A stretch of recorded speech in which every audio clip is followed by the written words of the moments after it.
Let's go.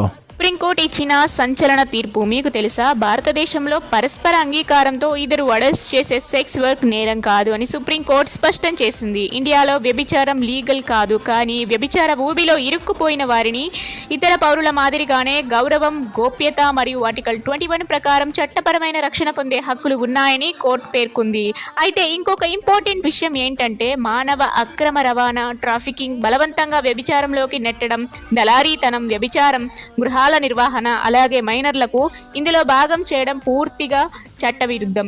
సింపుల్గా చెప్పాలంటే స్వచ్ఛందంగా చేసే వయోజన సెక్స్ వర్క్కి, మానవ అక్రమ రవాణా మరియు దోపిడీకి చట్టం స్పష్టమైన తేడా చూపించింది. ఇష్టపూర్వకంగా వ్యభిచారంలో పాల్గొంటే పోలీస్ అరెస్ట్ చేయకూడదు, హెరాస్ చేయకూడదు. ఈ directions Buddhadev Karmashkar versus state of west బెంగాల్లో ఇచ్చింది. ఫుల్ ఇన్ఫర్మేషన్ ఈ కేసులో ఉంటుంది, కావాలంటే చూడొచ్చు. ఆర్టికల్ 142 పవర్ యూస్ చేసి అన్ని స్టేట్స్కి ఇంప్లిమెంట్ చేయాలని చెప్పింది. ఈ జడ్జ్మెంట్ ఎంతవరకు సొసైటీకి యూస్ఫుల్గా ఉంటుందంటే మిస్యూస్ చేయనంత వరకు యూస్ఫుల్గా ఉంటుంది. నేను ఇప్పుడు ఒక చిన్న ఎగ్జాంపుల్ చెప్తాను. బ్రదర్ అండ్ సిస్టర్ ఎగ్జామ్ రాయడానికి టౌన్కి వెళ్ళి ఒక చిన్న లాడ్జ్లో రూమ్ తీసుకొని ఉంటారు. వారి దగ్గర ఐడి కార్డ్స్, హాల్ టికెట్స్ అన్నీ ఉంటాయి. ఆ రోజు పోలీస్ రైడ్ జరుగుతుంది. ఇప్పుడు వారిద్దరిని తప్పు చేశారని భావించి అరెస్ట్ చేస్తే వాళ్ళ లైఫ్ ఏమవుతుందో ఊహించండి.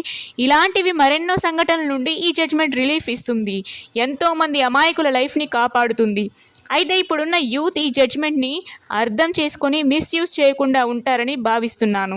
ఈ జడ్జ్మెంట్ కేవలం అమాయకులైన వేరే గతి లేక, వ్యభిచారం అనే ఊబిలో దిగి తిరిగి నార్మల్ లైఫ్లో రాలేక ఇందులో ఇరుక్కుపోయిన వారు ఎంతోమంది. ఇటువంటి వారి కోసం ఈ జడ్జ్మెంట్ ఉపయోగపడుతుంది.